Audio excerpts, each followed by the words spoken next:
Assalamualaikum warahmatullahi wabarakatuh. Selamat datang kembali di channel Hikmah Misteri. Dan tentunya masih bersama saya Mas Nara. Apa kabar kalian semua? Semoga selalu baik-baik saja, sehat badannya, dilimpahkan rezekinya, dan dihindarkan dari segala mara bahaya. Amin. Di kesempatan kali ini saya akan menceritakan sebuah cerita drama rumah tangga dengan judul Pembalasan, Pengkhianatan Kekasih dan Kakakku. Cerita ini ditulis oleh Ed Sunflower. Bagi kalian yang ingin membacanya secara langsung, bisa klik link di kolom deskripsi yang sudah Mas Nara sediakan.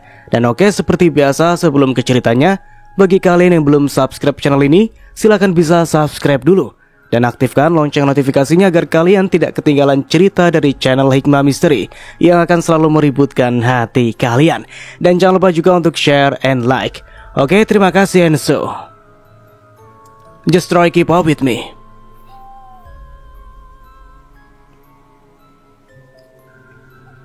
Suara siren dari beberapa mobil polisi meraung, memecah sunyi di pagi hari yang sudah diguyur hujan.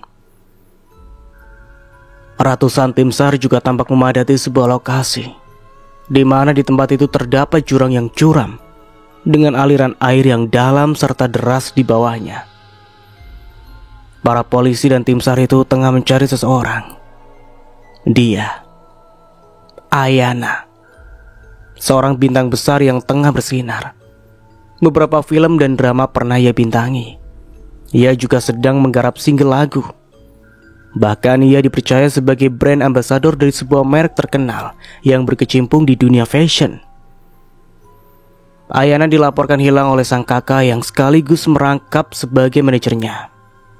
Menurut keterangan anak kakaknya Ayana, sang bintang jatuh ke jurang sesaat setelah mobil yang mereka tumpangi menabrak pembatas jalan, dan Ayana terpental hingga jatuh ke jurang. Kejadian itu terjadi pada malam hari saat mereka baru saja pulang dari kegiatan bakti sosial, di mana Ayana hadir menjadi bintang tamunya. Sontak kabar itu diburu oleh para awak media.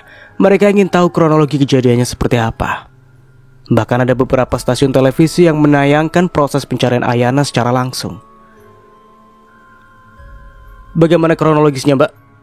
Para wartawan memberikan pertanyaan pada Ana yang terlihat hadir di lokasi. Kejadiannya begitu cepat. Saat itu saya sedang menyetir, karena memang kami sengaja nggak membawa supir. Ayana duduk di samping saya. Lalu Ana menjeda ucapannya yang diselingi isakan. Beberapa kali ia mengusap air mata yang jatuh di pipi tirusnya. Lalu saya menjalankan mobil dengan kecepatan tinggi karena ingin cepat sampai rumah dan beristirahat. Tapi Ana kembali menangis. Ia terlihat masih syok dengan apa yang terjadi. Sementara para wartawan setia menanti keterangan dari Ana. Tapi tanpa sengaja saya menabrak pembatas jalan. Mobil yang kami tumpangi sempat oleng sebelum akhirnya kembali menabrak pembatas dan menyebabkan adik saya, Ayana, jatuh ke bawah. Ujar Ana dengan tangisan yang semakin menjadi. Semua orang yang berada di dekatnya berusaha menenangkan Ana. Mereka pun ikut prihatin dengan peristiwa yang menimpa sang artis di tengah popularitasnya. Tapi apakah Mbak Ana tidak terluka? Maksud saya benturan atau apa gitu? Celetuk seorang wartawan karena ia tak melihat luka yang begitu berarti. Hanya luka goresan yang mirip seperti bekas cakaran yang terdapat di leher dan lengan Ana. Ana terdiam sejenak. Ia masih sibuk mengusap air mata yang tak hentinya mengalir. Kalau masalah itu, saya pun tidak tahu. Mungkin karena saya masih dilindungi dan diberi kesempatan oleh Tuhan, sehingga saya masih selamat sampai saat ini, jawab Ana akhirnya. Mobil yang dimaksud memang masih teronggok di tempat kejadian, untuk selanjutnya dijadikan barang bukti oleh para penyidik di kepolisian. Mobil itu memang terlihat hancur di beberapa bagiannya, terutama bagian depan dan sebelah kiri, tempat di mana Ayana berada. Saya mohon kepada para polisi dan tim SAR untuk segera menemukan adik saya. Saya sangat kehilangan adik satu-satunya. ungkap Ana lagi masih diselingi isakan. Pada hari itu, jalan di tepi jurang yang biasanya sepi kini mendadak ramai. Banyak dari kalangan penggemar maupun warga datang berbondong-bondong untuk melihat proses pencarian Ayana, gadis cantik yang prestasinya gemilang dan karirnya sedang menanjak. Pray for Ayana menjadi trending di berbagai media sosial. Para penggemar mendoakan semua yang terbaik bagi sang idola. Mereka berharap Ayana dapat segera ditemukan dalam keadaan hidup ataupun sebaliknya. Hampir seluruh stasiun televisi pun menyiarkan kabar berita yang sama. Mereka terus memantau perkembangan kasus menghilangnya Ayana. Hujan yang tadi deras telah berhenti, berganti dengan sedikit gerimis disinari mentari yang telah condong ke ufuk barat. Seorang pria bertubuh atletis datang ke lokasi kejadian. Pria itu datang dengan tergesa. Wajahnya menyiratkan kecemasan. Para wartawan langsung menghubunginya. Dialah Ezra, lelaki yang akhir-akhir ini dikabarkan tengah menjalin kedekatan dengan Ayana. Ezra pun datang dari kalangan selebritis. Tak heran jika kedekatan mereka langsung terendus media. Berbagai pertanyaan dari wartawan tak serta-merta dijawabnya. Erza berjalan dengan cepat menuju tepi jurang tempat Ayana kecelakaan. Ia sempat tertunduk untuk beberapa saat. Ia juga sempat tertangkap kamera beberapa kali menghapus air matanya. Orang-orang di sekitar merasa terharu melihat hal itu. Bahkan tak sedikit dari mereka yang ikut menitikkan air mata. Ana, yang saat itu masih berada di lokasi, langsung menghampiri Ezra yang nampak terpukul. Ia memberikan pelukan pada kekasih adiknya itu sebagai dukungan karena tengah merasakan hal yang sama, yaitu kehilangan Ayana. Ana juga sempat membisikkan sesuatu, ditanggapi dengan anggukan dari Ezra, lalu keduanya kembali terhanyut dalam kecemasan dan rasa sedih yang sama. Pukul 7:36, polisi dan tim SAR terpaksa menghentikan pencarian diakibatkan hujan yang kembali mengguyur tempat kejadian perkara. Ana sempat menolak keputusan itu. Namun ia tak bisa berbuat banyak karena hujan dapat menghambat pekerjaan para tim SAR. Selain itu, sangat berbahaya jika tiba-tiba saja aliran sungai meluap. Akhirnya, proses pencarian akan dilanjutkan keesokan harinya. Para awak media dan masyarakat yang tadi sempat memenuhi lokasi, kini satu persatu meninggalkan tempat itu. Begitu juga dengan Ana dan Ezra. Mereka terpaksa pulang karena kondisi yang tidak memungkinkan. Ditambah lagi Ana mempunyai anak yang masih balita. Tak baik jika meninggalkannya terlalu lama, apalagi putri sematawayang Ana itu masih membutuhkan ASI dari sang ibu. Jarum jam menunjuk ke angka 10 ketika Ana sampai di rumah. Rumah yang Ayana berikan untuknya sebagai hadiah ulang tahun yang ke-30. Rumah itu terletak persis di samping rumah Ayana. Gadis itu sengaja memberikannya agar dia dan Ana bisa berdekatan, juga sebagai hadiah karena Ana sudah setia menemaninya dalam 2 tahun terakhir. Bagaimana non ayah, Bu? Apa sudah ketemu? Asisten rumah tangga langsung menyongsongnya dengan pertanyaan saat Ana baru saja sampai. Ana hanya menggeleng.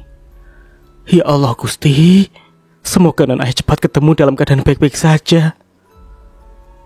Ana menghirup napas panjang.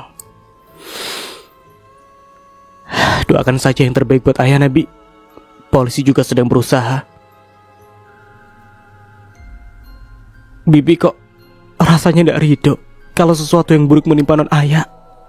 Dia terlalu baik. Bahkan Bibi pun sudah menganggapnya sebagai anak, ungkap Pirati, asisten rumah tangga yang telah bekerja bertahun lamanya di keluarga Ayana. Kini ia berpindah ke rumah Ana karena ditugaskan mengasuh Villa, anak sematawayang Ana. Ana hanya tersenyum menanggapi ucapan Pirati. Kemudian ia berlalu ke kamar untuk beristirahat setelah melalui hari yang melelahkan. Ana membaringkan tubuhnya di samping sang putri. Ditatapnya gadis kecil itu dalam-dalam. Lalu ia mengecup pipi bulat yang terlihat sangat menggemaskan itu berkali-kali. Tiba-tiba senyumannya mengembang. Ia merogoh ponsel yang sejak tadi disimpan di dalam saku blazernya. Sebentar lagi kamu akan kaya, nak, ujarnya sembari mengelus pucuk kepala Villa yang tertidur pulas. Ibu satu orang anak itu terlihat menekan tombol panggilan ke sebuah nomor, lalu menempelkannya ke dekat telinga. "Halo?" ucapnya ketika panggilan sudah tersambung. "Besok pagi-pagi saya transfer sesuai dengan nominal perjanjian. Saya puas dengan hasil kerja kalian menyingkirkan gadis itu. Kirim saja nomor rekeningnya sekarang. Saya tunggu." Kemudian panggilan ditutup dengan senyum penuh kemenangan di bibir Ana. Hari kedua pencarian tengah dilakukan. Polisi dan tim SAR bahkan para relawan kembali ke tempat kejadian perkara. Pun begitu juga dengan Ana. Bukan, dia kembali bukan karena khawatir akan keadaan adiknya, tetapi hanya ingin memastikan jika harapannya telah terkabul. Sepanjang malam dia berdoa, semoga Ayana ditemukan dalam kondisi tewas. Awak media yang kembali berkumpul merekam proses yang tengah dilakukan oleh para tim penyelamat. Bahkan beberapa warga juga ikut menyalakan kamera ponselnya masing-masing saat petugas menemukan sebuah syal yang diduga kuat milik Ayana. Syal itu ditemukan menyangkut di sebuah batu yang berukuran cukup besar. "Apa adik saya ketemu?" tanya Ana pada salah seorang wartawan yang kebetulan sedang menunggu di atas dan tidak ikut turun bersama temannya. "Bukan, Mbak. Hanya ketemu sebuah syal aja. Apa ini milik Ayana?" Sang wartawan memperlihatkan sebuah foto yang baru saja dikirimkan oleh temannya yang ikut bersama para petugas. "Iya, benar. Benar sekali. Itu milik adik saya. Dia memakai itu pada saat malam kejadian." Ana mengiyakan. Ana menghembuskan nafas pelan. Ada sedikit rasa lega ketika mengetahui syal milik Ayana ditemukan. Karena jika syalnya saja sampai terlepas, sudah dipastikan Ayana hanyut dan tidak akan selamat. Setidaknya itu yang ada di pikiran Ana. Perlahan ibu satu orang anak itu pun mundur, melangkah pelan agar menjauh dari kerubungan orang-orang juga para awak media. Kemudian dia mengeluarkan ponsel dari dalam tasnya. "Yang ditemukan hanya syalnya. Menurut kamu apa dia sudah mati?" Ana mengirim pesan pada seseorang. Ia sempat melihat kiri dan kanan untuk memastikan jika benar-benar tidak ada orang yang tahu. Tak lama pesannya mendapat balasan. Ana lantas segera membacanya. "Aku yakin ayah sudah mati. Dengan luka separah itu, mustahil jika dia masih bisa bertahan. Tenang saja." "Tapi aku takut," balas Ana lagi. "Tenang saja, ada aku. Jika terjadi sesuatu, kita hadapi sama-sama. Aku mencintaimu." Setelah mendapat balasan, Ana kembali memasukkan ponsel ke dalam tas. Ia tersenyum hambar. Ada rasa takut yang menghantui pikirannya. Takut jika dugaan tentang Ayana salah. Hatinya terus bertanya, bagaimana jika Ayana masih hidup? Hujan kembali turun, menambah luapan debit air di sekitar jurang sampai ke hilir. Ini sudah hari ke-6, tetapi Ayana masih belum ditemukan. Selain itu, tak ada petunjuk apapun yang mengarah pada jejak-jejak hilangnya sang artis. Semua bersih. Satu-satunya petunjuk hanya syal milik Ayana yang ternyata jika dilihat lebih teliti, ada bercak darah di ujungnya. Ana yang kini berada di rumah terus memantau proses pencarian sang adik lewat televisi, media sosial, juga lewat orang kepercayaan yang sedang berada di lokasi. Dia menanti dengan khawatir, berkali-kali mengecek ponsel menanti kabar baik yang sesuai dengan keinginannya, yaitu kematian Ayana. "Gimana?" Pesan terkirim dan langsung dibaca. "Masih belum menemukan hasil. Berdoa saja, semoga sesuai harapan," balas orang di seberang sana. Ana melempar ponsel ke meja yang ada di sampingnya. Setelah membaca pesan itu, sesaat ia memijit kening dan menekan ibu jari. Lalu berdiri dan melangkah perlahan mendekati sebuah lukisan seorang wanita yang sekilas sangat mirip dengannya. Ia terpaku untuk beberapa saat, memandang dalam lukisan itu sambil mengusapnya lembut. "Bu, sekarang aku berhasil melenyapkannya. Tapi entah kenapa aku sangat cemas. Aku takut, Bu," ucapnya sambil sesekali menunduk dan menghela nafas panjang. Seandainya saat itu ibu tidak menyerah, mungkin dendamku tak akan sebesar ini. Sambungnya lagi. Ana memejamkan mata, kemudian menyandarkan keningnya pada lukisan itu, merasakan kehadiran sang ibu, walau hanya dengan dalam angannya saja. Aku harus gimana, Bu? Apa yang harus aku lakukan agar aku bisa tenang? Gumamnya lagi. Sementara itu, Birati yang sedari tadi berada di ambang pintu merasa heran saat mendengar majikannya berbicara. Ia sempat mendengar sedikit kata-kata yang keluar dari mulut Ana, walau tidak begitu jelas. Perempuan setengah bayi itu sudah berada di sana sejak tadi, mengetuk pintu beberapa kali tetapi tak mendapat respon. Sampai akhirnya ia memberanikan diri untuk masuk ke dalam kamar. "Bu, permisi," ucapnya. Tetapi Ana seperti tak mendengar. Ia terus saja meracau mengeluarkan ketakutan yang sedang ia rasakan. "Bu." Birati menepuk bahu majikannya dengan pelan sehingga membuat Ana terkejut. Apa? Sejak kapan Bibi ada di sini?" "Maaf, saya lancang karena sudah masuk ke sini." "Sudah dari tadi mengetuk pintu tapi mungkin ibu tidak mendengar," ucap Birati dengan sungkan. "Saya kesini ingin menyampaikan kalau di luar sedang ada tamu." Lanjutnya lagi. "Tamu? Siapa?" "Mas Ezra, Bu, pacar non Ayah," jawab Birati. "Oke, suruh dia menunggu di ruang tamu. Nanti saya turun." "Baik, Bu, saya permisi." Birati berlalu kembali ke lantai bawah untuk menyampaikan pesan dari majikannya kepada tamu. Setelah Birati pergi, Ana merapikan rambutnya sekilas sebelum menemui tamu yang dikatakan oleh Birati tadi. Dengan tergesa wanita bertubuh semampai itu menuruni tangga, kemudian merentangkan tangan menyambut pelukan dari sang tamu. "Ezra," ucapnya sambil mencium pipi kiri dan kanan kekasih adiknya itu. "Hai." Ezra membalas pelukan. "Gimana? Udah ada perkembangan?" tanya Ana. Sekilas pria bertubuh atletis itu melirik ke arah belakang Ana sebelum menjawab. Ia seperti memberi isyarat. Ana yang sudah paham akan hal itu langsung mengambil tindakan. "Biar saya saja, Bi. Silakan Bibi kembali ke belakang aja." Ana lekas mengambil nampan berisi minuman dingin dari tangan Birati. "Baik, Bu. Permisi." Birati pun berlalu.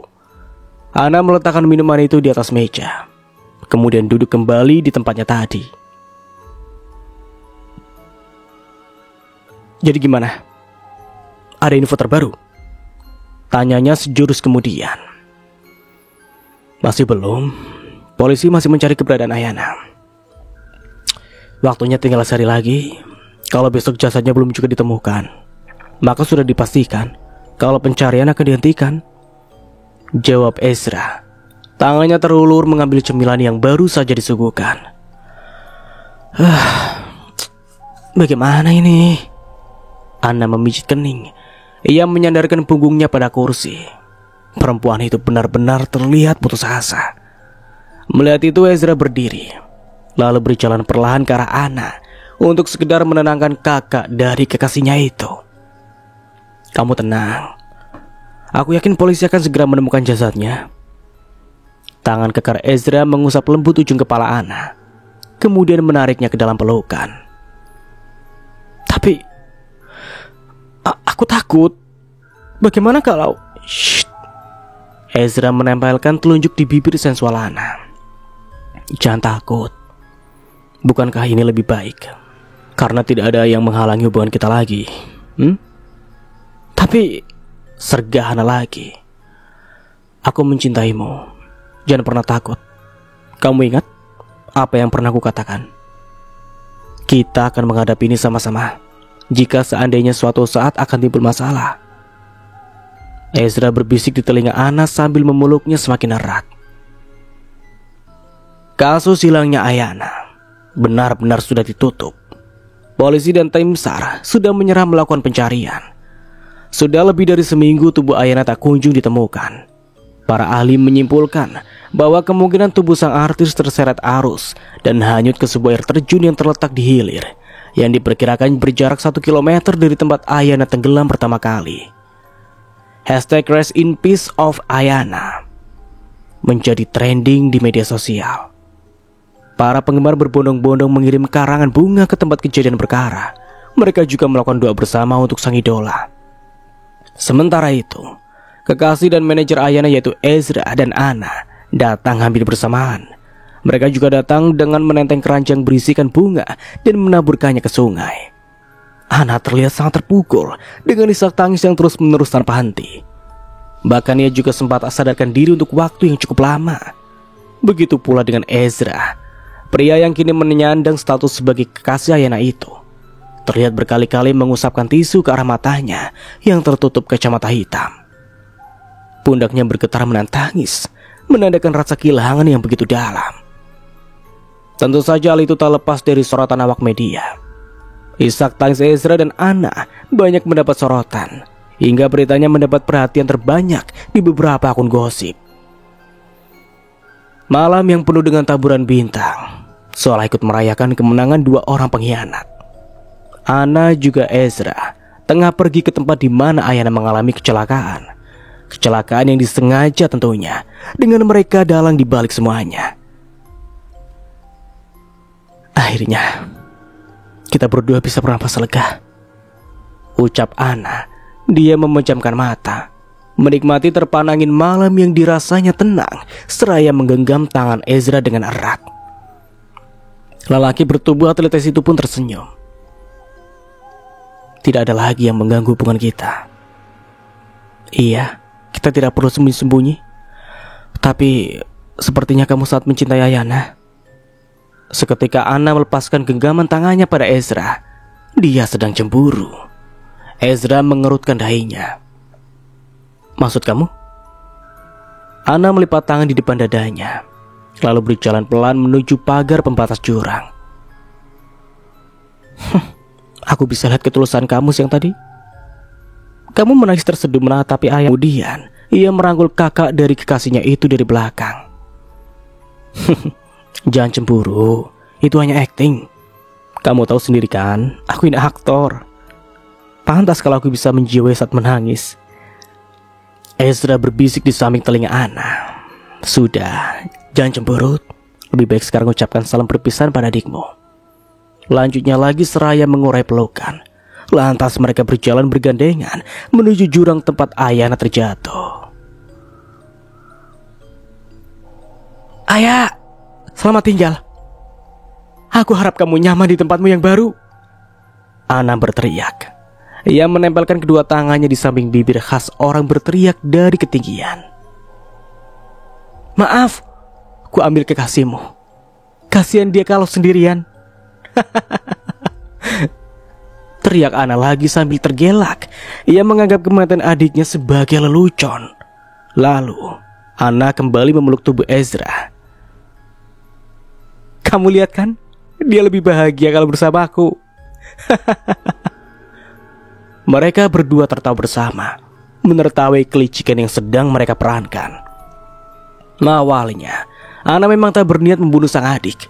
Ia hanya akan membalas sakit hati yang ia alami saat masih kecil. Ia menganggap jika ibunya meninggal karena ibu Ayana. Saat itu usia Anna 10 tahun. Ia harus mengalami kejadian pahit karena ditinggal sang ibu untuk selamanya dengan cara yang tak wajar. Ibu Anna meninggal gantung diri. Banyak yang menyimpulkan bahwa sang ibu nekat melakukan itu karena sakit hati. Suaminya menikah lagi tanpa sepengetahuan istri. Ayah Anna menikahi ibu Ayana. Itu yang orang-orang katakan. Padahal sebenarnya ibu Anna lah yang lebih dulu berpaling. Akan tetapi rupanya Anna lebih terpengaruh oleh apa yang orang-orang katakan. Ia sangat hancur menerima kenyataan bahwa ibunya meninggal disebabkan oleh sang ayah. Sehingga ia bertekad untuk membalaskan dendamnya pada Ayana yang lahir setelah 1 tahun pernikahan sang ayah dengan ibu Ayana. Dan kini ia berhasil mewujudkan keinginannya. Ia berhasil merebut Ezra dari Ayana. Awalnya Anna yang merupakan seorang janda dengan 1 anak menggoda Ezra secara diam-diam, hingga akhirnya Ezra benar-benar jatuh dalam pelukannya. Tetapi lama-kelamaan hal itu tercium oleh Ayana. Mereka tertangkap basah sedang menginap di sebuah hotel mewah dan ketahuan sedang bermesraan tanpa selai benang pun menempel di badannya. Saat itu sempat terjadi pertengkaran hebat sebelum akhirnya Ayana pergi. Lihat aja Ezra, karirmu sebentar lagi akan hancur. Aku akan mengatakan pada media apa yang baru saja aku lihat. Ancam Ayana pada kekasihnya dengan nada yang bergetar. Rahangnya mengeras dan jari telunjuk yang mengarah pada wajah lelaki yang selama ini ia cintai. Dan kamu? Ayana berbalik menunjuk wajah Ana. Kenapa tega melakukan ini padaku? Kenapa? Apa yang kurang dari aku? Bukankah semua beban hidupmu sudah kutanggung? Cukup Ayah, serga Ezra. Oh, jadi kamu lebih memilih perempuan ini ya? Iya. Ayana menatap dua orang di hadapannya secara bergantian. Bukan begitu, Ay. Aku minta maaf. Aku hilaf, ucap Ezra seraya menghampiri hendak memeluk Ayana. Tetapi segera ia tepis. Jauhkan tangan kotormu itu dari tubuhku. Ayana mundur satu langkah seraya mengulurkan tangannya, menepis tangan Ezra yang hampir menyentuh kulitnya. Manusia kotor, umpat Ayana sambil meludah tepat di wajah Ana yang tertunduk. Plak! Sebuah tamparan mendarat tepat di pipi mulusnya, membuat gadis itu tertoleh ke samping. Gila kamu, Ay. Diakah kamu sendiri? Tiba-tiba saja Ezra sudah ada di depannya. Dengan napas yang memburu, rahangnya mengeras sehingga menonjolkan urat-urat leher. Ayana tertawa terbahak-bahak. Ya, aku memang gila. Dan kalianlah yang sudah membuatku seperti ini. Tapi kamu harus ingat Ezra, siapkan mentalmu untuk menghadapi hari esok. Karirmu akan hancur, ucap Ayana sebelum benar-benar pergi meninggalkan hotel yang baginya bak neraka. Mendengar ancaman seperti itu, Ezra kalang kabut. Ia sangat takut jika benar Ayana akan melakukan apa yang ia katakan. Mereka memutar otak memikirkan bagaimana caranya agar Ayana tetap bungkam. Hingga akhirnya terpikirlah sebuah ide. Lantas mereka langsung menghubungi seseorang. Ayana yang hatinya hancur menyetir dengan air mata yang terus mengalir. Ia melaju dengan kecepatan cukup tinggi. Namun saat di tengah perjalanan, ia dihadang oleh sekelompok orang. Ayana dipaksa turun dan dianiaya dengan brutal. Tubuhnya yang sudah tak berdaya dilempar ke dasar sungai, sementara mobilnya dirusak sampai menyerupai kecelakaan. Pagi hari, Ana dikagetkan dengan banyaknya notifikasi yang masuk di ponsel miliknya. Di sana banyak yang meminta klarifikasi atas beredarnya foto-foto tentang dirinya dan Ezra yang tengah berpelukan di tempat hilangnya Ayana. Bahkan beberapa media sudah menunggu di depan rumahnya untuk mendapat jawaban. Sama halnya dengan Ezra, lelaki itu diburu para wartawan hingga memadati tempat syuting yang tengah ia jalani. Kami hanya saling menguatkan, jawab Ezra saat ditanyai oleh pemburu berita. Kalian tahu kan, kami sama-sama kehilangan orang yang sangat kita sayangi, jawab Ana di tempat lain. Sementara itu, di suatu tempat, seorang gadis dengan penuh luka lebam duduk menghadap televisi. Ia sedang menyaksikan berita yang tersaji di layar kaca, menampilkan dua orang yang sangat ia kenal sedang memerankan drama yang mereka buat. Di sana terlihat Ana dan Ezra yang tengah diwawancarai perihal rumor yang beredar. Gadis itu tersenyum kecut. Menjijikan, gumamnya. Sementara di layar kaca pula menampilkan banyaknya orang yang bersimpati atas tangisan dua orang pengkhianat. Gadis itu bergumam lagi. Nikmatilah peran kalian sebelum aku muncul kembali dan menenggelamkan kalian berdua. Seorang pemuda tengah menatap gadis yang sedang asik menonton televisi di ruang tengah dari kejauhan.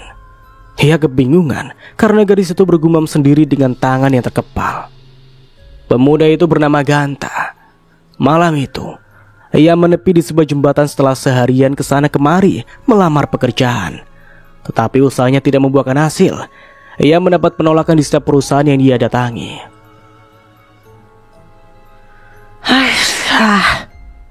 Laki-laki bertubuh jangkung itu mengacak rambutnya yang lepek, mengeluarkan map dari dalam tasnya yang dibawa, lalu menatapnya dengan lekat. Apa yang salah? Ia bergumam sendiri. Tangannya bergetar dan menggenggam map itu kuat-kuat. Berapa lama aku akan begini? Aku lelah. Aku tak sanggup jika harus menulis surat lamaran pekerjaan lagi. Ganta menengadah ke langit, menatap pekatnya malam yang berselimut kabut tebal menggantung di atas sana.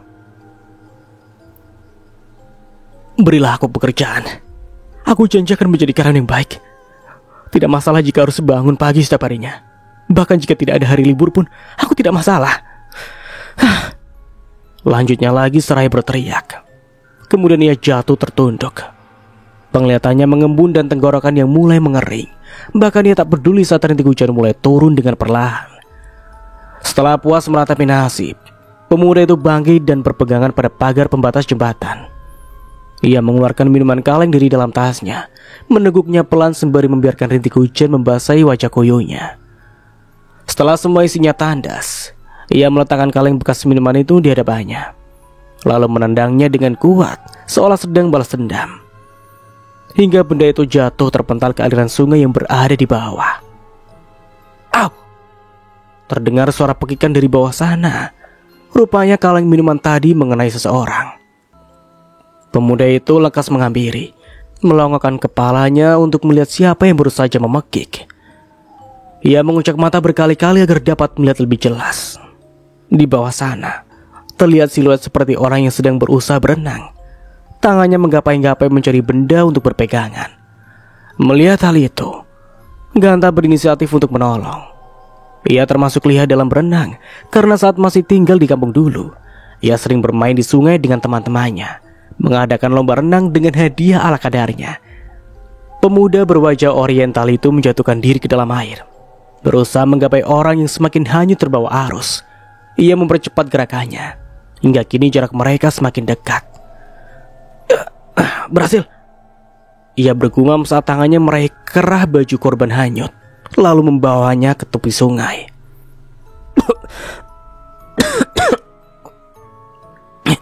Korban yang ternyata seorang perempuan terbatuk.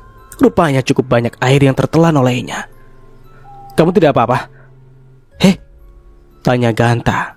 Tangan kirinya terus menepuk-nepuk tengkuk wanita yang sedari tadi menunduk. Perempuan itu hanya menggeleng sambil sesekali meringis. Sementara itu ia terus mengeluarkan air dari mulutnya.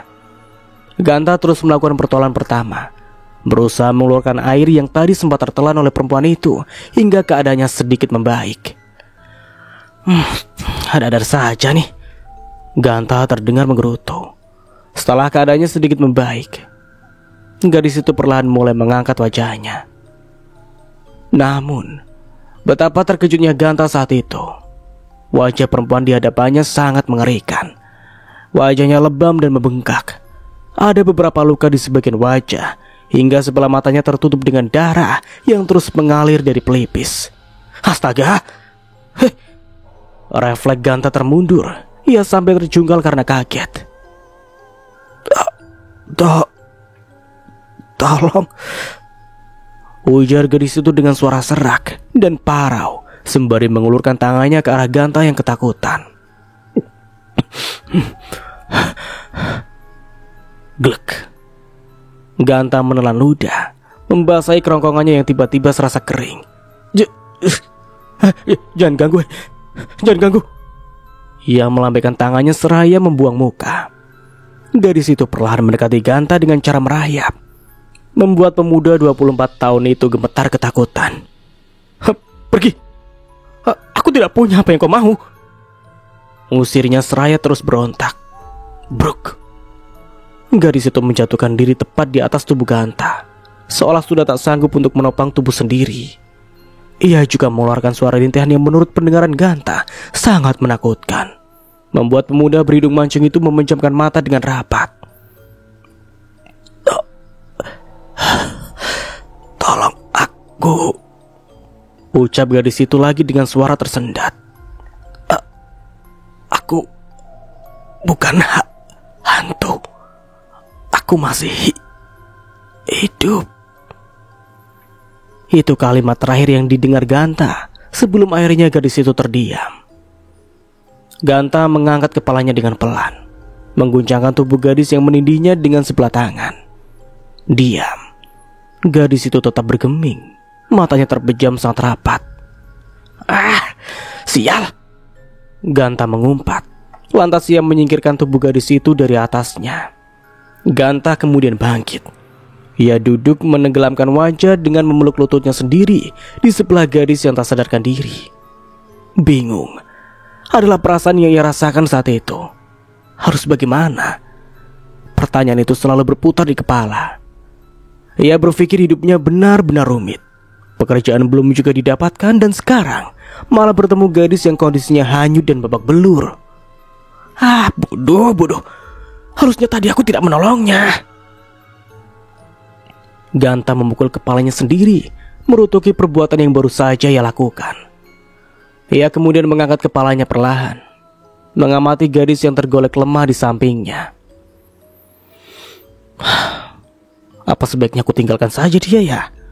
Gumamnya, seraya berpikir keras, menimbang apa yang sekiranya menjadi yang terbaik. Ya, mungkin lebih baik memang begitu. Ganta bangkit dari duduknya, mengusap-usap celananya yang basah dan kotor. Namun, sebelum pergi, ia kembali membungkuk di samping gadis itu. Maafkan aku, tapi kali ini aku tidak bisa menolongmu. Hidupku terlalu pekik.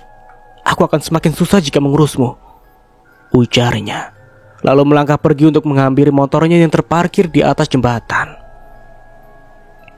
Namun, baru separuh perjalanan, wajah gadis itu selalu terbayang. Ganta menghentikan langkahnya. Ada rasa bersalah yang mulai meracuni pikirannya. Bagaimana kalau dia mati lalu menghantuiku ya? Gumamnya sambil menengok ke belakang. Masa bodoh lah. Ia mengimbaskan tangannya di hadapan wajah. Tapi Ganta kembali terdiam. Aku benar-benar benci keadaan ini. Ia kemudian berlari kembali ke tempat di mana ia meninggalkan gadis itu tergeletak tadi.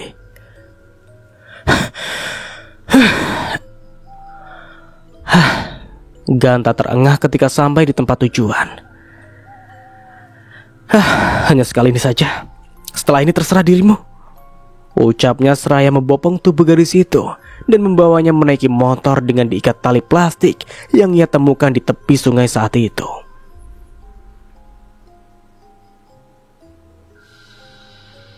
Bisa minggir sebentar? Aku mau minum. Tiba-tiba gadis yang sedari tadi ia pandangi sudah ada di depan mata, membuat Ganta terkejut dan sadar dari lamunannya. Iya, jawabnya gugup. Tapi sedikit aja ya. Uangku sudah menipis untuk isi ulang air. Lanjutnya lagi. Gadis yang itu memutar bola mata. Tenang, nanti akan kuganti kalau sudah saatnya. Ganta membalikkan badannya menghadap gadis itu. Ia bernafas gusar. Tapi kapan? Nanti kalau urusanku sudah selesai, jawab gadis itu seraya melangkah pergi menuju dapur. Hei! Ganta mengejarnya dari belakang. Lalu kapan urusanmu itu selesai? Kau tahu, uangku sudah habis untuk mengurus keperluanmu. Lagi pula kau ini siapa? Gadis itu berbalik, menatap tajam ke arah Ganta yang hanya berjarak 5 langkah darinya. Kau benar-benar tidak tahu aku? Tanyanya dengan ekspresi tak percaya. Siapa memang? Aku Ayana. Ganta tertawa terbahak-bahak saat gadis itu menyebutkan namanya. Ayana? Yang bintang itu? Jangan bercanda deh. Pemuda itu terus tertawa, sementara Ayana berlalu meninggalkannya yang masih terpingkal-pingkal. Tidak penting baginya jika harus memaksakan agar Ganta percaya.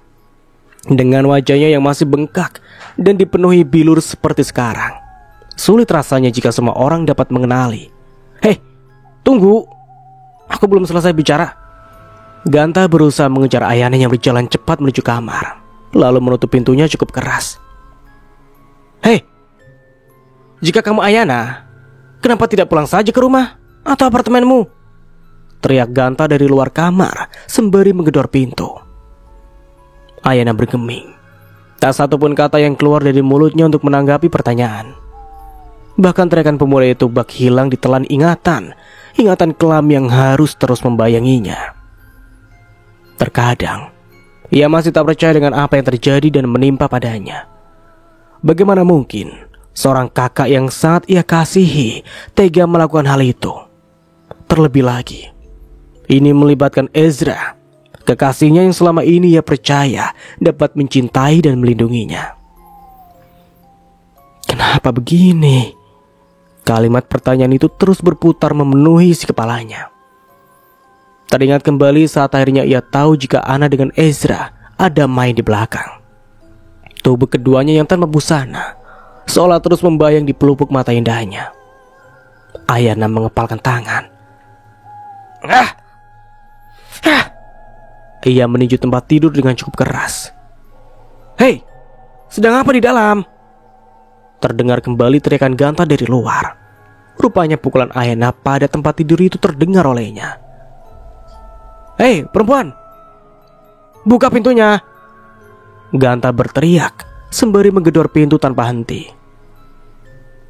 Pintu terbuka. Hampir saja tangan Ganta mengenai wajah gadis itu. "Aku pinjam ponselmu," ujar Ayana yang tiba-tiba menyembul dari balik pintu. Ganta tak langsung menjawab. Ia melonggokkan kepalanya mengamati si kamar. "Bunyi apa tadi?" "Tidak ada. Pinjam ponselmu." Ayana mengulurkan telapak tangannya ke arah Ganta. "Untuk apa?" "Aku ada urusan. Pinjam sebentar aja." Ayana memaksa. Dengan malas Ganta merogoh saku celana dan mengambil benda pintar berbentuk pipi miliknya. "Ini, jangan dipakai berlebihan. Kuotaku tinggal sedikit." Dengan cepat jari lentik Ayana mengambil ponsel dari tangan Ganta. Kemudian ia berlalu, masuk kembali ke dalam kamar. Ganta menggelengkan kepala sambil berlalu. Ia merasa heran dengan tingkah gadis itu. Selama ia menampungnya, belum pernah sekalipun gadis itu tersenyum. Terlalu dingin untuk ukuran tingkah seorang wanita. Hal itu semakin membuatnya tak percaya jika gadis itu benar-benar Ayana. Tingkahnya sangat bertolak belakang dengan Ayana yang sering ia lihat di televisi. Ayana yang selalu tersenyum dan ramah kepada semua orang. Sementara itu, setelah meminjam ponsel milik Ganta, Ayana berselancar di dunia maya. Ia mengecek satu persatu akun sosial media yang ia punya. Mata Ayana memanas. Banyak ucapan bela sungkawa dan doa yang terlantun untuknya. "Aku masih hidup," bisiknya. Kemudian ia berselancar lebih jauh lagi. Ingin tahu berita apa lagi yang kini sedang menjadi trending topik selain kematiannya. Mata Ayana membulat. Tangannya terkepal dengan wajah yang merah padam saat ia membaca sebuah berita. Di sana menampilkan dua orang sosok yang paling ia benci sekarang, Ana dan Ezra. Di berita itu tertulis tangisan Ana untuk Ayana. Juga berita dengan judul "Sosok Ayana di mata Ezra." Gadis itu tersenyum miring. Seandainya mereka tahu bahwa dua orang itulah penyebab kematian palsunya. Bayangan saat malam kejadian kembali muncul di ingatan. Ia kembali mengingat saat-saat terakhir dilempar ke sungai setelah sebelumnya dianiaya terlebih dahulu. Malam itu, setelah Ayana pulang dari penginapan di sewa Ana dan Ezra, ia menyetir dengan hati yang rapuh. Dunia seakan tak adil padanya. Ia merasa bahwa pengorbanannya selama ini sia-sia saja. Namun, di tengah kegalauannya saat itu, ia menyerempet seseorang yang tiba-tiba menyeberang. Seperti sudah direncana, ada 5 orang pemotor yang ikut berhenti. Mereka menghadang Ayana dan memaksanya untuk turun. Beberapa pukulan melayang begitu saja tanpa bisa dihindari. Ayana sudah meminta ampun dan berjanji untuk bertanggung jawab. tapi mereka seolah tuli. Hingga akhirnya tubuh Ayana terkulai lemah. Ia tak sanggup lagi menahan serangan yang bertubi-tubi. Namun, kesadarannya masih terjaga. Ia ingat betul saat orang-orang itu memastikan kondisinya. Ayana juga ingat saat seseorang memberi perintah pada keenam orang itu. "Lempar dia," ujar seorang. Dan Ayana tahu suara itu milik Ezra. Sebelum benar-benar dilempar, Ayana juga melihat bahwa di sana ada Anna. Perempuan itu sedang bergelayut manja pada bau Ezra yang kokoh. "Kita buat peristiwa ini seolah-olah kecelakaan." Setidaknya, itu kalimat terakhir yang Ayana dengar sebelum akhirnya ia benar-benar menyatu dengan derasnya aliran air sungai. Ayana mengericapkan mata, lalu menggeleng, berusaha mengusir bayangan mengerikan yang hampir merenggut nyawanya kala itu. Namun bukan berarti akan melupakannya begitu saja. Jemari lentek itu kembali mencari-cari pemberitaan tentang dirinya yang lain. Ia sempat mengernyitkan dahi saat melihat sebuah foto yang diunggah akun sosial media milik kakaknya. Di situ terpampang sebuah foto sebelah tangan dengan luka goresan memanjang yang dibubuhi caption, "Luka ini tak sebanding dengan sakitnya hati kakak saat kehilanganmu, Ayana. Kakak harap kamu segera ketemu, baik hidup ataupun hanya jasadnya saja. Setidaknya kakak bisa melihatmu untuk terakhir kalinya." Ayana tersenyum miring. "Baiklah kak, aku akan menemuimu secepatnya dalam keadaan hidup. Dan aku akan membuat luka itu menjadi nyata." Warganet kembali dihebohkan dengan aktifnya akun media sosial milik Ayana pada tengah malam. Di sana Ayana mengunggah sebuah foto dirinya yang memakai baju serba hitam, dengan benang mengikat mengelilingi seluruh wajah dan tangannya yang menangkup sebelah pipi. Sebuah foto yang diambil saat merilis lagu pertama. Peristiwa itu tentu saja menjadi trending untuk beberapa hari. Beberapa spekulasi pun bermunculan. Ada yang menduga bahwa Ayana masih hidup dan sedang meminta pertolongan, dan ada pula yang mengaitkan peristiwa ini dengan hal-hal magis di luar nalar. Bagi yang percaya terhadap hal mistis, mereka menyimpulkan bahwa arwah sang artis tidak tenang dan ingin mencoba berkomunikasi. Bahkan banyak para senayang yang unjuk gigi dengan mengeluarkan ramalan-ramalan menurut penerawangannya. Dan yang lebih ekstrim lagi, di antara beberapa paranormal itu ada yang kesurupan dan mereka mengaku-ngaku sebagai Ayana. "Temukan jasad saya, susuri aliran air, maka kalian akan menemukanku," ungkap seorang yang mengaku tengah mediasi dengan arwah Ayana. Hal itu tentu saja membuat gaduh. Beritanya cepat tersebar bahkan sampai ke telinga Anna. Ibu satu orang anak itu sempat panik. Ia langsung menghubungi Ezra untuk membicarakan hal ini. "Bagaimana menurutmu? Mungkinkah dia benar-benar masih hidup?" tanyanya langsung setelah sambungan telepon baru saja diangkat. Ezra terdiam. Ia mencerna kalimat yang baru saja didengarnya. "Halo, Ezra. Apa kamu mendengarku?" Anna berbicara lagi, memastikan jika orang di seberang telepon masih mendengarkannya. "Apa maksudmu?" ucap Ezra akhirnya. Dia masih kebingungan. "Kamu sungguh belum tahu?" tanya Anna lagi dengan nada yang menunjukkan kepanikan. "Tenangkan dulu dirimu. Ada apa ini? Kenapa suaramu terdengar gugup?" Ezra belum juga mengerti. Ia belum sempat bermain ponsel dari semalam karena kesibukannya untuk sebuah film baru yang dibintanginya. Anna mendengus kesal dan menghentakkan kakinya ke lantai. Ya udah, kita harus bertemu." Sambungan telepon ditutup sebelah pihak oleh Anna. Lantas ia menyambar tas kecil yang tergeletak di atas meja, menghampiri putrinya yang sedang bermain di dalam box bayi, kemudian menitipkannya pada Pirati. "Loh, memangnya mau kemana toh, Bu? Ini sudah larut malam," ujar Pirati seraya memakaikan kerudung dengan tergesa ke kepalanya. Ia baru saja hendak tidur. "Ada urusan sebentar. Sekarang Bibi ke kamar saya saja ya. Jaga villa. Ana keluar dari kamar Pirati dengan tergesa. Ia pun berjalan cepat mendahului wanita dengan umur parubaya itu. "Apa ini tentang Non Aya?" Pertanyaan dari Pirati sontak membuat Ana sedikit terkejut dan menghentikan langkahnya. Ia berbalik menatap Pirati dengan nyalang. "Bukan urusan Bibi. Sejak kapan Bibi berani mencampur urusan saya?" Pirati menunduk, tak berani menatap majikan yang terlihat kesal kepadanya. Maaf Bu." Wanita yang wajahnya dipenuhi garis halus itu menunduk semakin dalam. Ana membuang pandangan ke sembarang arah. Ia menyesal, harusnya tak sekasar itu pada Pirati. Ana hanya panik saat ada orang menyebut Ayana. Ia takut jika rahasia terbesarnya terbongkar. "Lupakan, pergi ke kamarku dan asuh villa." Setelah mengucapkan itu, Ana berjalan dengan langkah lebar meninggalkan Pirati yang masih tertunduk. Di sepanjang perjalanan, Ana tak bisa fokus menyetir. Ketakutan akan kebenaran tentang Ayana terus menghantui pikirannya. "Ya Tuhan, semoga Ayana benar-benar sudah mati," bisiknya pelan dengan bibir yang nyaris tak bergerak. Bayangan akan berbagai kemungkinan yang terjadi jika Ayana selamat terus saja berputar di kepalanya, menyuntikkan ketakutan yang tak terkira.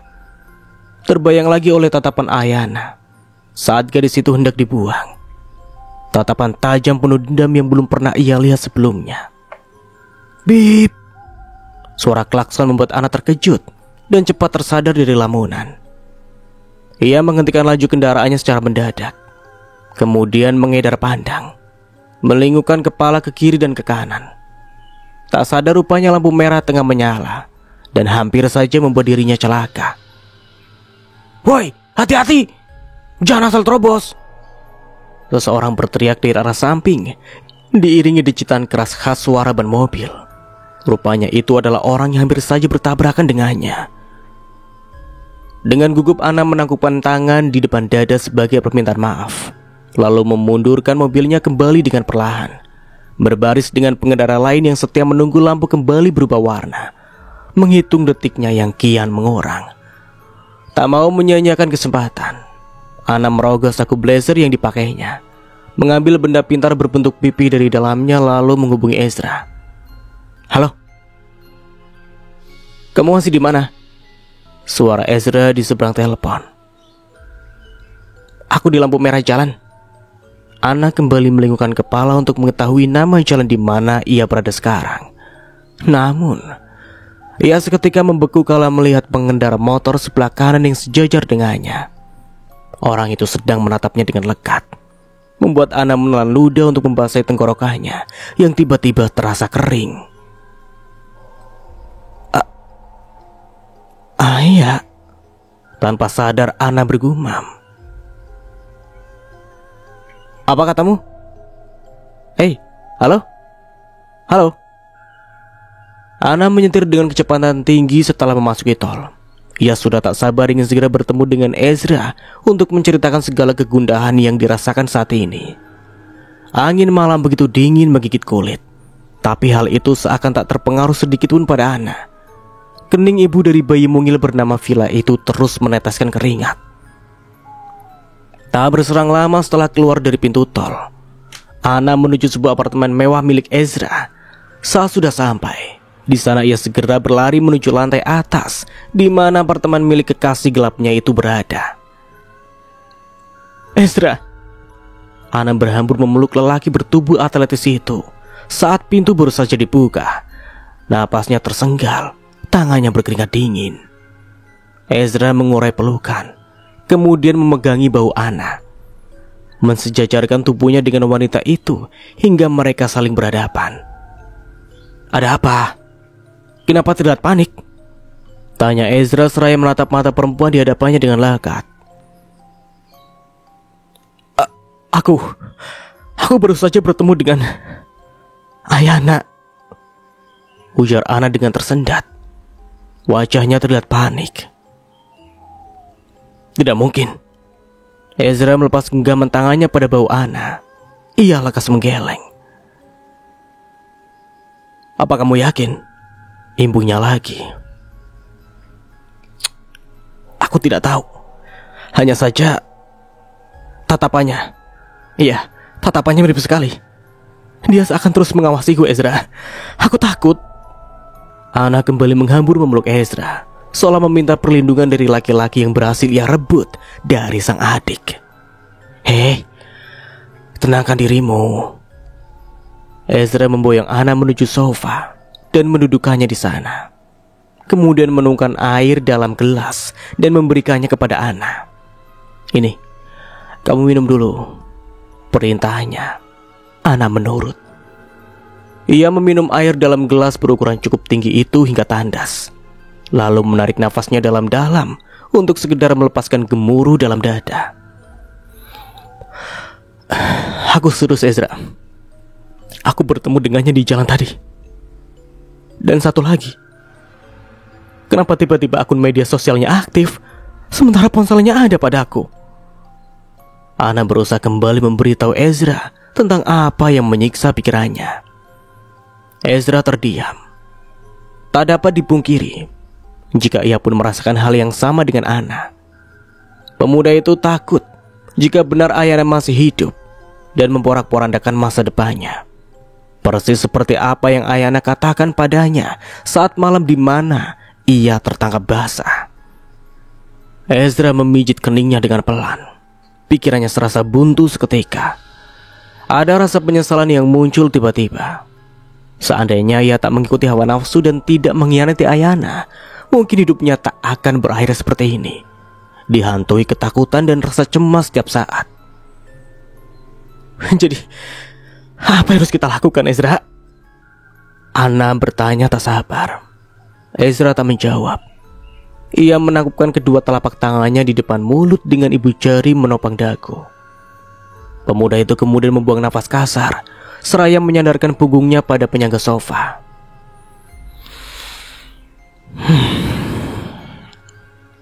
Tidak ada cara lain. Kita harus mencari Ayana sampai ketemu. Kita hubungi lagi tim SAR dan kepolisian supaya mereka kembali mencari jasad Ayana di sungai itu. Tidak apa jika harus merogoh kocek lebih dalam lagi. Yang terpenting mayat wanita itu dapat ditemukan. Aku yakin Ayana sudah mati dengan luka separah itu.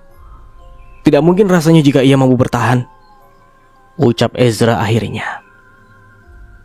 Tapi bagaimana dengan akun sosial media yang tiba-tiba aktif, Ezra? Apa kamu tidak memikirkan itu? Tanya Ana lagi yang seakan tak puas dengan solusi yang baru saja dikatakan Ezra. Kita lacak. Aroma kopi yang menyeruak berhasil menusuk indera penciuman Ayana. Gadis itu membuka matanya perlahan seraya menyibak sedikit gorden. Masih gelap, gumamnya. Ia menggeliat perlahan dan bangkit. Aduh! Pekiknya kala lututnya terantuk sesuatu. Ia lekas mengusap dan meniupnya pelan walau sadar semua usahanya sia-sia. Hembusan angin pelan yang keluar dari mulutnya tak dapat menghilangkan rasa sakit, apalagi luka lebam masih ada di sana. Sudah bangun? Seseorang menyapa. Ayana menengadahkan wajahnya. Kenapa aku bisa ada di sini? Tanyanya kala menyadari sesuatu. Ia tengah berada di dapur kini. Semalaman kamu tertidur di sini, di meja makan ini dengan ponselku masih dalam genggaman tanganmu. Dan sialnya data selulernya masih menyala. Dan kuotaku yang tinggal sedikit itu habis. Ganta berbicara dengan nada yang menggerutu. Ia menyimpan kopinya di meja, mengambil kursi lalu duduk berhadapan dengan Ayana. Kenapa tidak membangunkanku? Tanya Ayana lagi. Aku terlanjur kesal, jadi kubiarkan kamu di sini. Jawab Ganta dengan wajah sinisnya. Tangannya terlipat di dada, dengan sebelah kaki yang menumpang pada kaki lainnya. Nanti ku ganti. Ayana berlalu meninggalkan pemuda yang menurutnya sangat cerewet dan perhitungan itu. Jika saja ia punya tempat persembunyian lain, sudah pasti akan memilih pergi. Namun sayang, ia tak ada tempat berlindung. Uang pun tak ada. Hendak mengambil simpanan di bank pun rasanya tak mungkin jika melihat situasinya yang sekarang ini.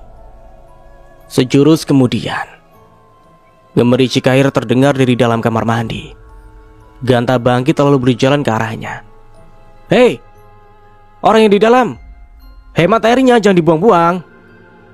teriak Ganta dari luar pintu kamar mandi. Tak ada jawaban dari dalam.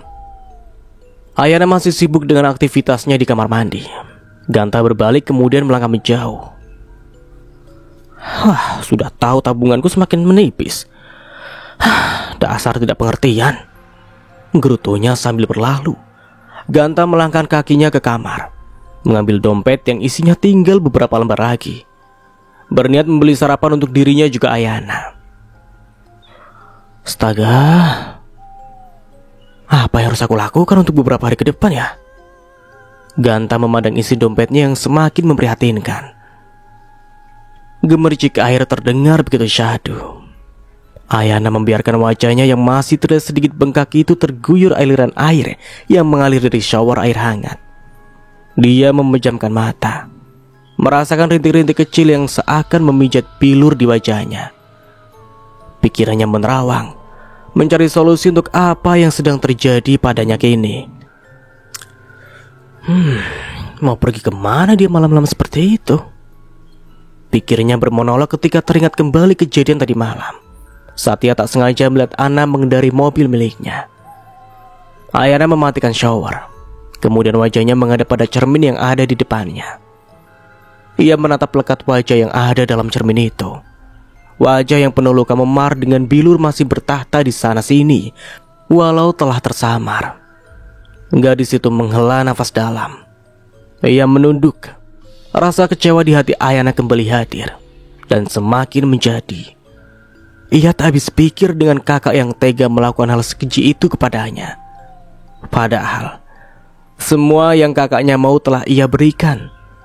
Bayangan tentang kebersamaan mereka selama ini berputar di kepala, seperti sedang menonton adegan demi adegan di film. Ayana juga teringat akan kesalahannya dulu, kesalahan yang membawanya pada petaka ini. "Apa alasanmu memecatku, Ayah? Apa hasil kerjaku buruk?" tanya Maya manajernya dulu sebelum digantikan oleh Ana. "Tidak, Mai. Kamu hebat. Luar biasa. Hanya saja kakakku sedang membutuhkan pekerjaan. Dia baru saja berpisah dengan suaminya. Kasihan dia, Mai. Hanya aku satu-satunya yang ia harapkan." Ayana memegangi tangan Maya dengan lembut, sementara sorot matanya seolah memohon. "Tapi kenapa tidak diberi pekerjaan lain, Ay? Aku pikir hanya ini pekerjaan yang cocok untuknya, Mai. Aku hanya ingin merangkulnya, memperbaiki hubungan kami yang selama ini terasa renggang." Ayana mencoba memberi penjelasan pada manajer yang selama ini mendampinginya. Maya terdiam untuk beberapa saat, sebelum akhirnya ia menyetujui tindakan Ayana yang ingin menggantikan dirinya dengan Ana. "Baiklah, jika memang itu maumu, aku bisa apa, Ay? Terima kasih. Sekali lagi maafkan aku.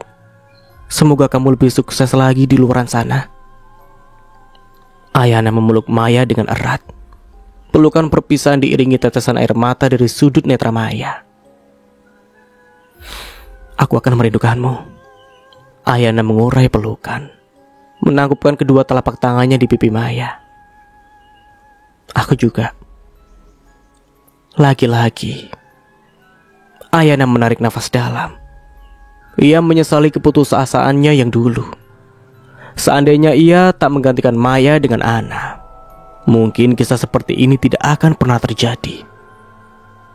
Kini sesal pun tiada guna. Ayana yakin jika Maya pergi membawa luka yang ditorehkan olehnya. "Maafkan aku, Maya.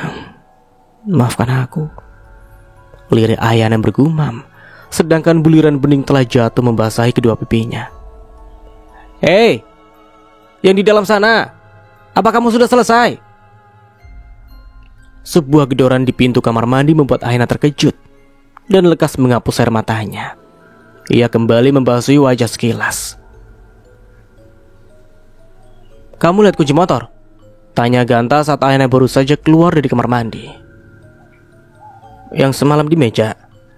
Iya, kamu melihatnya nggak? Tanya Ganta lagi. Tunggu sebentar. Ayana berjalan menuju kamar tempat ia selama ini menumpang beristirahat, merogoh sesuatu dari kemeja yang tergantung di sana.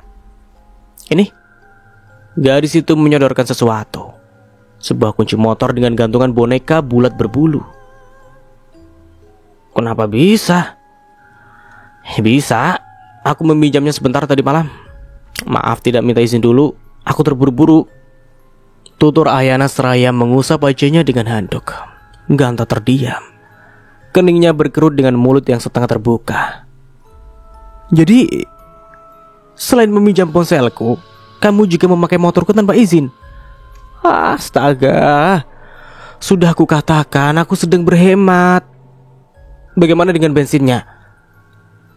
Ganta menghujani gadis di depannya dengan berbagai macam pertanyaan.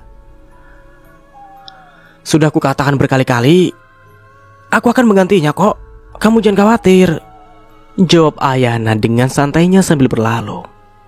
Memang benar ia berniat akan mengganti semua. Tapi itu nanti, jika semua sudah selesai dengan rencana yang ia susun. Di sisi lain, tim SAR kembali bekerja, mencari Ayana yang dinyatakan hilang 3 minggu lalu. Anjing pelacak pun turut diikutkan serta kali ini para pemburu berita kembali meliput. Hilangnya Ayana kembali menjadi trending walau sebelumnya pun pemberitaan belum sepenuhnya surut. Tentu saja ini dilakukan atas permintaan Ana. Wanita itu bersikukuh jika mayat sang adik harus ditemukan. Bahkan kali ini ia pun sempat ikut turun menyusuri sungai mencari Ayana dengan air mata yang berurai. Bukti cinta pada adik. Itulah yang tertulis sebagai judul dari setiap pemberitaan yang menampilkan foto ataupun video mengenai dirinya yang menyusuri sungai di setiap berita. Mohon doa pada semua.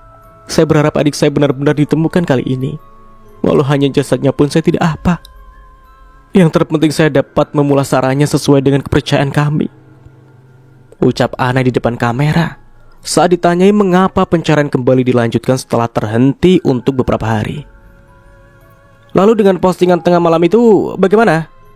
Seorang wartawan melemparkan pertanyaan kembali. Oh, kalau itu saya juga kurang tahu. Ana menangkupkan kedua tangannya di depan dada, seraya membungkukkan badan. Kemudian berlalu meninggalkan para awak media yang masih berkerumun. Ganta membawa setumpuk kertas yang berupa surat lamaran. Ia mencoba kembali peruntungannya walau sudah jengah. Lelah karena usahanya selama ini belum juga mendapatkan hasil. Semoga kali ini bisa diterima, gumamnya sebelum memulai. Ganta kemudian memasukkan kertas-kertas itu ke masing-masing amplop coklat berukuran besar. Berilah pekerjaan yang layak untukku. Amin. Lanjutnya lagi sembari menengadah. Membuat surat lamaran yang cukup banyak memang melelahkan. Apalagi jika hasilnya belum pasti. Itulah yang dirasa Ganta saat ini. Melakukan pekerjaan kasar bukannya tidak mau. Hanya saja lelaki itu ingin mencari pekerjaan yang lebih baik dulu. Kalau sekarang gagal lagi, jalan satu-satunya ya jadi ojek online lah, gumamnya seraya berjalan menuju dapur. Lelaki yang mempunyai mata sipit itu ingin membasahi kerongkongannya yang terasa kering. Kebiasaan, gerutunya ketika melewati ruang tengah. Di sana terdapat televisi yang masih menyala tapi tidak ada yang menonton.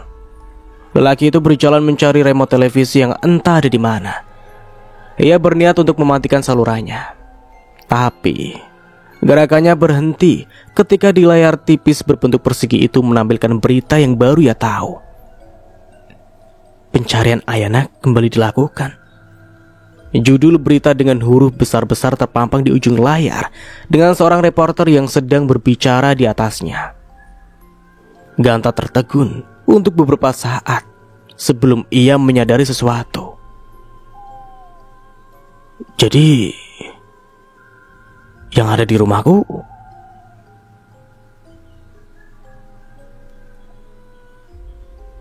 Ayana terkejut saat Ganta masuk ke kamarnya. Begitu saja Ia masuk dan tanpa permisi apalagi mengetuk pintu. "Ada apa?" tanyanya seraya bangkit dan duduk. Sebelah tangannya masih menggenggam es batu yang ia tempelkan di bagian wajah yang masih memar. Ganta tak menjawab. Ia hanya menatap wajah gadis di depannya semakin lekat. Perlahan ia membungkuk dan merangkak mendekati Ayana yang masih ada di atas tempat tidur hingga wajah mereka hanya berjarak 1 jengkal saja. "Hei, mau apa kau?" Refleks Ayana termundur hingga tubuhnya terpentok. Ganta tak menjawab. Tangannya pelan terulur, kemudian memegangi dagu Ayana dan membolak-balik wajah cantik yang masih sedikit bengkak itu ke kanan dan ke kiri, seperti sedang menyelidik. "Astaga!" ucap pemuda itu tiba-tiba seraya mengusap wajah. Saat menyadari bahwa gadis yang berada di depannya itu memang ada kemiripan dengan Ayana yang tengah diberitakan di televisi, walau wajahnya masih sedikit membengkak. Ingatan Ganta berputar ke beberapa waktu yang lalu, saat dirinya baru pertama kali menemukan gadis di hadapannya ini. Kala itu Ayana harusnya masih mendapatkan perawatan medis dan tinggal untuk beberapa hari lagi di rumah sakit tempatnya dirawat. Namun Ayana menolak dan memaksa ingin pulang.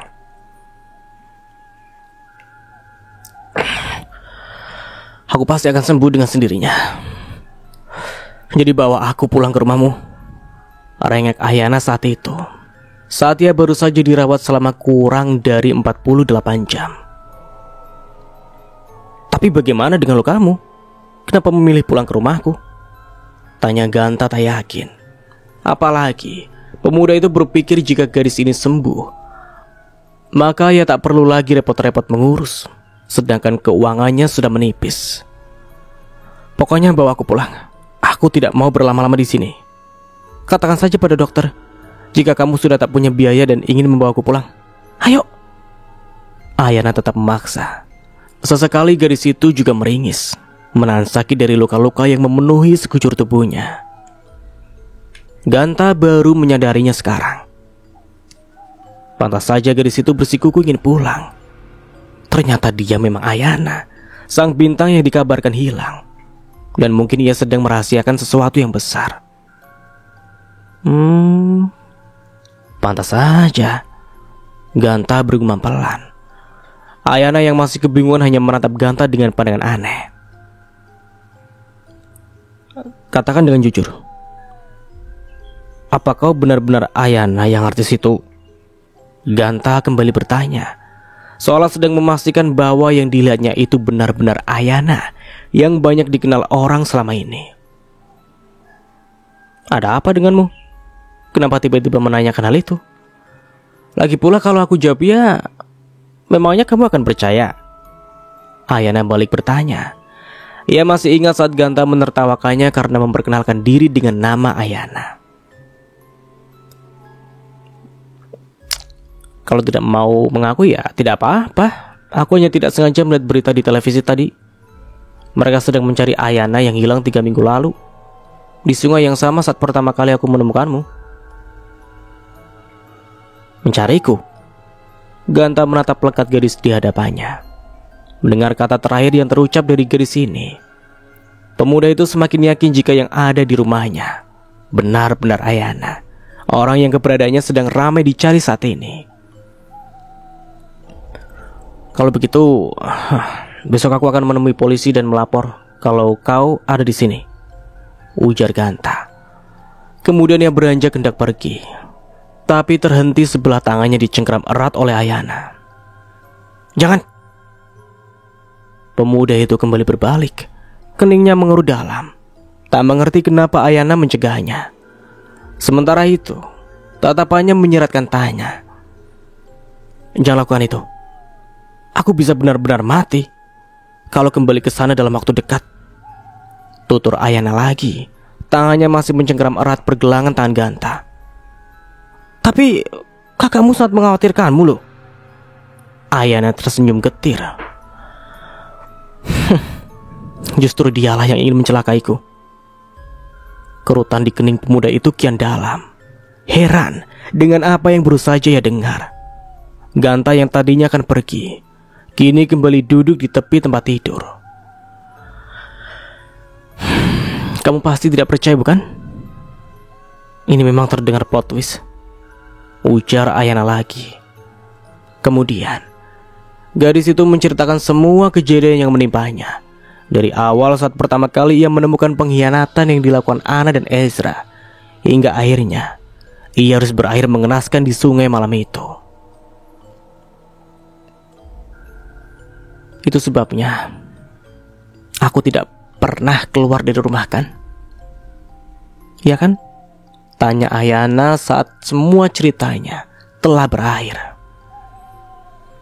Ya, itu karena aku takut akan ada orang yang mengenali dan melaporkan keberadaanku pada kakak ataupun media. Itu pasti akan membuatku semakin sulit. Tambahnya lagi, Ganta yang dari tadi dia mendengarkan merasa prihatin atas kejadian yang menimpa Ayana. Dia pikir hanya dialah satu-satunya orang yang sial karena belum juga mendapatkan pekerjaan. Namun ternyata dia salah. Ada yang hidupnya lebih sial dibanding dirinya. Lalu apa yang akan kamu lakukan sesudah ini? Apa kamu akan menemui media dan mengatakan jika kau baik-baik saja? Tanya Ganta lagi. Ayana menggeleng seraya tersenyum penuh arti. Tidak. Aku akan bermain-main terlebih dahulu. Di sisi lain, Anna terbangun kala mendengar suara berisik dari luar kamarnya. Seperti suara langkah seseorang yang mondar-mandir mengelilingi seisi rumah. Suaranya sangat jelas, bergema memenuhi setiap ruangan di rumah megah peninggalan adiknya itu. Anna beranjak dari tempat tidur, berjalan perlahan mendekati pintu dengan takut-takut. Ia merunduk lalu berjongkok ke bawah daun pintu yang ada sedikit celah. Ia mengintip dari bawah sana, berharap dapat melihat keadaan di luar dari pantulan lantai granit yang mengkilap. Gelap. Hanya ada hitam pekat yang menyelimuti ruangan di depannya. Anna kebingungan. Seingatnya, lampu di rumah itu tak pernah dimatikan. Ia juga sudah berpesan pada semua orang yang bekerja di rumah itu, termasuk pada Pirati. Dengan masih diliputi kebingungan, wanita itu kembali bangkit. Niat hati ingin menelpon dan meminta bantuan pada Aryo, satpam yang menjaga keamanan rumah itu, untuk mengamati lampu yang disangkanya mati. Akan tetapi, baru saja beberapa langkah dan tangannya hendak menggapai telepon, suara itu kembali terdengar, semakin nyaring bahkan disertai gedoran keras di balik pintu, hingga membuat ibu satu anak itu tersentak kaget. Refleks ia kembali berbalik dengan cepat. Tubuhnya gemetar dengan kerongkongan yang serasa mengering secara tiba-tiba. Tangannya dingin dengan buliran peluh yang telah menetes, yang sudah memenuhi pelipisnya. Anna ketakutan. Siapa di sana? Teriak Anna dengan suara yang nyaris sulit untuk keluar. Hening. Tak ada satupun jawaban dari luar kamar. Anna menelan ludah guna membasahi kerongkongannya yang terasa semakin mengering dan sakit. Susah payah ia menarik nafas panjang berkali-kali, mencoba rileks menghadapi situasi yang cukup menegangkan baginya. Ia kembali melangkah, mengambil telepon yang tergeletak di dekat lampu tidur. Jari-jarinya memencet beberapa nomor untuk menghubungi Aryo. Tersambung, namun panggilan itu tak diangkatnya. Kemana sih orang? Kemana perginya? Gerutunya dengan kesal dan takut. Sedangkan jantung sudah berdetak dengan ritme yang sangat cepat. Anna mencoba menghubungi Aryo sekali lagi, dan nihil. Hasilnya tetap sama. Panggilan darinya terabai untuk yang kesekian kalinya. Anna kesal. Dibantingnya telepon itu dengan kasar. Dan kini ia hanya bisa terduduk di pinggir tempat tidur sembari menggigit kuku. Panik. Sementara suara-suara itu kembali terdengar. Sempat terlintas di kepalanya untuk mengecek sendiri keluar. Tapi ia terlalu takut Apalagi di kamar itu ada Villa yang tengah tertidur pulas. Ana tak berani jika harus meninggalkan buah hatinya sendirian. Dan sampai di sini dulu ceritanya. Nantikan kelanjutan ceritanya di part berikutnya. Dari saya mohon maaf bila ada salah kata atau dalam penyampaian cerita. Akhir kata, wassalamualaikum warahmatullahi wabarakatuh. Sampai jumpa di video berikutnya. And bye-bye.